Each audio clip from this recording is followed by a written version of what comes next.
নমস্কার প্রিয় ছাত্রছাত্রী, Calcutta university second semester Bengali অনার্সের সাজেশন দিচ্ছি সিসি2 পেপার বর্ণনামূলক ভাষাবিজ্ঞান ও বাংলা ভাষা 1। এই পেপারে সাজেশন দিচ্ছি বন্ধুরা, কোশ্চেন কমন পাবে এখান থেকে। মান 15-র জন্য প্রথম মডিউল থেকে কোশ্চেন দিচ্ছি। ধ্বনি, বর্ণ, অক্ষরের সংজ্ঞা দাও, উদাহরণসহ এদের পারস্পরিক সম্পর্ক বিস্তারিতভাবে আলোচনা করো। পরের প্রশ্ন, স্বরধ্বনি কাকে বলে? বাংলা ভাষায় মৌলিক স্বরধ্বনিগুলি কি কি? জিহ্বার অবস্থান অনুসারে স্বরধ্বনিগুলির বর্গীকরণের বিষয়টি রেখাচিত্র সমেত আলোচনা করো। বাংলা শব্দভাণ্ডারকে প্রধানত কটি ভাগে ভাগ করা যায় ও কি কি? রেখাচিত্রের সাহায্যে বিষয়টি বুঝিয়ে দাও। এর মধ্যে এই প্রশ্নটা তো অসম্ভব গুরুত্বপূর্ণ, এটা ভালোভাবে পড়বে। তিনটে প্রশ্ন দিয়েছি, তিনটেই কিন্তু পড়ার চেষ্টা করবে। তার মধ্যে এটা গতবারে একটি পার্ট আসলেও এবছরে কিন্তু এটা গুরুত্বপূর্ণ, হয়তো মান 5-এ দিয়ে দিতে পারে, কিন্তু এই তিনটে প্রশ্ন অবশ্যই পড়বে। মডেল 2 থেকে একটি প্রশ্ন দিচ্ছি। শব্দার্থে পরিবর্তনে 5টি ধারার নাম লেখো। এই ধারাগুলির মধ্যে যে কোনো দুটি ধারার বিস্তারিত পরিচয় দাও। একটি প্রশ্ন দিলাম। এই মডিউল কিন্তু গুরুত্বপূর্ণ রয়েছে, এখান থেকে বেশি কোশ্চেন পড়তে হবে তোমাদের। বাংলা শব্দ গঠনের প্রধান প্রক্রিয়াগুলি কি কি? শব্দ গঠনে প্রত্যয় ও উপসর্গের ভূমিকা উদাহরণসহ আলোচনা করো। সমাস কাকে বলে? এর প্রয়োজনীয়তা কি? উদাহরণসহ তৎপুরুষ ও বহুব্রীহি সমাসের শ্রেণীবিভাগ আলোচনা করো। একটা জিনিস তোমাদের বলে রাখি, যদি কারণ নোটস কিনতে ইচ্ছুক, যদি এই সকল প্রশ্নের উত্তর কারো যদি কিনতে ইচ্ছুক হয় তাহলে কমেন্ট করে অবশ্যই জানাতে পারো। কারক কাকে বলে? বাংলা ভাষায় কারক কয়টি ও কি কি? বিভক্তি ও অনুসর্গের পার্থক্য নির্দেশ করো। যে কোনো 3টি কারকের বিভক্তি প্রয়োগের উদাহরণসহ আলোচনা করো। বাংলা ভাষায় মৌলিক ও যৌগিক কাল কাকে বলে? উদাহরণসহ অতীত ও ভবিষ্যৎকালের সমস্ত ভাগগুলি আলোচনা কর। এখানে অতীত দরকার নেই, অতীত গতবারে এসে গেছে। ভবিষ্যৎকালের এটা ভালো করে মুখস্থ করবে। ক্রিয়ার কাল বলতে কি বোঝো? ক্রিয়ার কাল কত প্রকার ও কি কি? বর্তমান কালের ভাগগুলি উদাহরণসহ আলোচনা করো। এই দুটো প্রশ্ন কিন্তু অসম্ভব গুরুত্বপূর্ণ এবছরের জন্য। সাথে ধরো পরের প্রশ্নটা যাই, প্রত্যয়। এই 3টে প্রশ্ন অবশ্যই ভালো করে পড়বে। প্রত্যয় কাকে বলে? কৃত প্রত্যয় ও তদ্ধিত প্রত্যয়ের পার্থক্য উদাহরণসহ আলোচনা করো। বাংলা শব্দ গঠনে এদের ভূমিকা আলোচনা করো। বাংলা ব্যাকরণে পুরুষ কয় প্রকার, কি কি পুরুষ? প্রত্যেক প্রকার পুরুষ সম্পর্কে উদাহরণসহ আলোচনা করো। বন্ধুরা, প্রত্যেকটা প্রশ্নই গুরুত্বপূর্ণ, কিন্তু যে 3টে প্রশ্ন বললাম এটা অতি গুরুত্বপূর্ণ। মান 5-এর জন্য পড়বে মডিউল 1 থেকে ধ্বনি ও বর্ণের পারস্পরিক সম্পর্ক আলোচনা করো। মৌলিক ও যৌগিক স্বরধ্বনির পার্থক্য উদাহরণসহ লেখো। অল্পপ্রাণ ও মহাপ্রাণ ধ্বনির পরিচয় দাও। চাঁদ, গাজন, ইদারা, ধোঁয়াশা ও দেশলাই শব্দগুলির উৎস বিবর্তন দেখাও। বাংলা শব্দভাণ্ডারে আগন্তুক বা কৃতঋণ শব্দ সম্পর্কে আলোচনা করো। মডেল 2 থেকে পড়বে নাসিক্যী ভবন ও শতনাসিক্যী ভবনের পার্থক্য কি? গতবারে এই টপিক থেকে প্রশ্ন এসেছে কিন্তু পার্থক্য আসেনি, পড়ে রাখতে পারো। ঘোষী ভবন ও অঘোষী ভবনের প্রক্রিয়া উদাহরণসহ বোঝাও। ভাষা ও উপভাষার মূল পার্থক্যগুলি লেখো। রাঢ়ী উপভাষার 3টি ধ্বনিতাত্ত্বিক ও 3টি রূপতাত্ত্বিক বৈশিষ্ট্য লেখো। এই যে প্রশ্নটা, এই প্রশ্নের কাছাকাছি একটি প্রশ্ন গতবারে এসেছে এই টপিক থেকে, এটা অতটা গুরুত্বপূর্ণ না। বঙ্গালী উপভাষার ধ্বনিতাত্ত্বিক বৈশিষ্ট্যগুলো সংক্ষেপে আলোচনা করো। এইটা ডাইরেক্ট হয়তো বৈশিষ্ট্য পরীক্ষায় আসেনি গতবার, কিন্তু এই টপিকের এই উত্তরই হবে। তো যাই হোক, এই প্রশ্নটাও অতটা গুরুত্বপূর্ণ না। এই 4-5 অতটা গুরুত্বপূর্ণর মধ্যে আমি রাখছি না। তাহলে 6টা প্রশ্নের মধ্যে বাকি 4টে কিন্তু খুবই গুরুত্বপূর্ণ রয়েছে, সেগুলো পড়বে। পরের প্রশ্ন, বাংলা ভাষা উপভাষাগুলির নাম উল্লেখ করো। নাম উল্লেখ করে কোন কোন অঞ্চলে তা ব্যবহৃত হয়।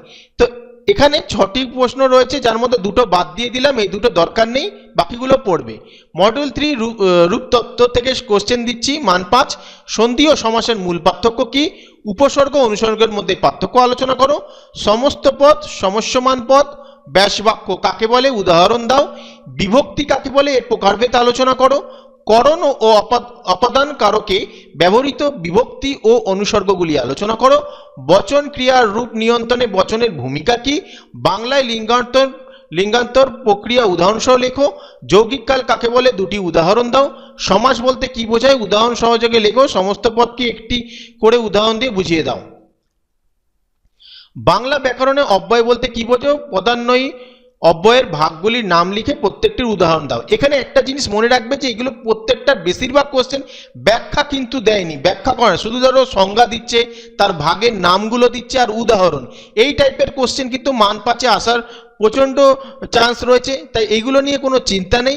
এগুলো শর্ট কোশ্চেনের মধ্যেই পার্ট পার্ট করে তোমরা পড়বে, শর্ট কোশ্চেনের মতনই এগুলো হয়ে যাবে, মুখস্থ হয়ে যাবে।